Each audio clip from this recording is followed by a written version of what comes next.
महाराष्ट्रे सोमनाथं च श्रीशैले मल्लिकार्जुनम् उज्जयिन्यां महाकालम् ओंकारम् अमरेश्वरम् वरल्यां वैद्यनाथं च डाकिन्यां भीमशङ्करम् सेतुबन्धे तु रामेशम्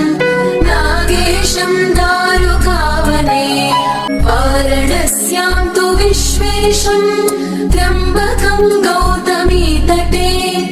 हिमालये तु केदारं गुष्मेशं च शिवालये